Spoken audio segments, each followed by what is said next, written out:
ನಾನು ಯಾವತ್ತೂ ಧರ್ಮಸ್ಥಳಕ್ಕೆ ಹೋದವನಲ್ಲ. ಗಿರೀಶ್ ಮಟ್ಟಣ್ಣನವರನ್ನ ನಾನು ಭೇಟಿಯಾಗಿಲ್ಲ. ಧರ್ಮಸ್ಥಳ ಪ್ರಕರಣಕ್ಕೆ ಸಂಬಂಧಪಟ್ಟಂತೆ ನಟ ಪ್ರಕಾಶ್ ರಾಜ್ ಅವರ ಹೆಸರು ಕೇಳಿಬಂದಿತ್ತು. ಈ ವಿಚಾರವಾಗಿ ಅವರು ಪ್ರತಿಕ್ರಿಯೆಯನ್ನು ಕೊಟ್ಟಿದ್ದಾರೆ. ನಾನು ಯಾವತ್ತೂ ಧರ್ಮಸ್ಥಳಕ್ಕೆ ಹೋದವನಲ್ಲ. ಗಿರೀಶ್ ಮಟ್ಟಣ್ಣನವರನ್ನ ನಾನು ಭೇಟಿ ಕೂಡ ಆಗಿಲ್ಲ.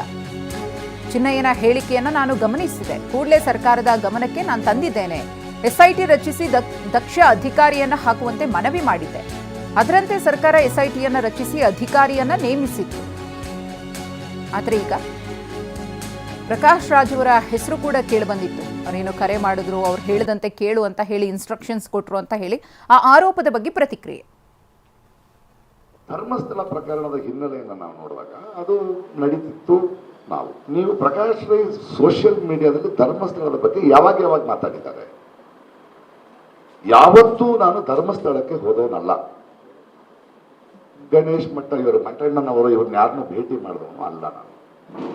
ಆದರೆ ಅಲ್ಲಿ ಒಂದು ವೈದ್ಯಕೀಯ ಸಾವಾಗಿದೆ, ಒಂದಷ್ಟು ಸರಣಿ ಸಾವುಗಳಾಗ್ತಿದೆ, ನ್ಯೂಸ್ ಆಗ್ತಿದೆ ಅನ್ನೋದ್ರ ಬಗ್ಗೆ ಆತಂಕ ಪಟ್ಟವರು ನಿಜ.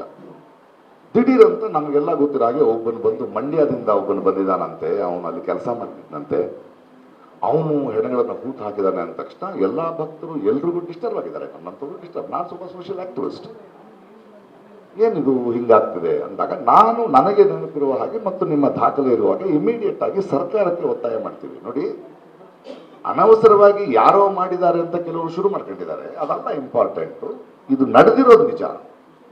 ಇದ್ರ ಬಗ್ಗೆ ಒಂದು SIT ತಂಡ ಮಾಡಿ ಅಂತ ಸಿದ್ದರಾಮಯ್ಯನವ್ರಿಗೆ ಮಿಕ್ಕದವ್ರಿಗೆ ನಾವು ಒತ್ತಡ ಹಾಕ್ತೀವಿ. ನಾವುಗಳು ಆಮೇಲೆ ಹಾಕಿದ್ಮೇಲೆ ಸರಿಯಾದವ್ರನ್ನ ಆಯ್ಕೆ ಮಾಡಿ ಅಂತೀವಿ. ಕೊನೆಗೆ ಮೊಹಾಂತಿ ಅಂತ ಬಹಳ ದಕ್ಷ ಅಧಿಕಾರಿನ ಮಾಡಿದಾಗ ನಾನೇ ಟ್ವೀಟ್ ಮಾಡ್ತೀನಿ, ಒಳ್ಳೆ ವಿಷಯ, ಒಳ್ಳೆ ಆಫೀಸರ್ನ ಹಾಕಿದ್ದೀನಿ ಅಂತ. ಹೀಗಿರ್ಬೇಕಾದ್ರೆ ನನಗೆ ಒಂದು ಫೋನ್ ಬರುತ್ತೆ.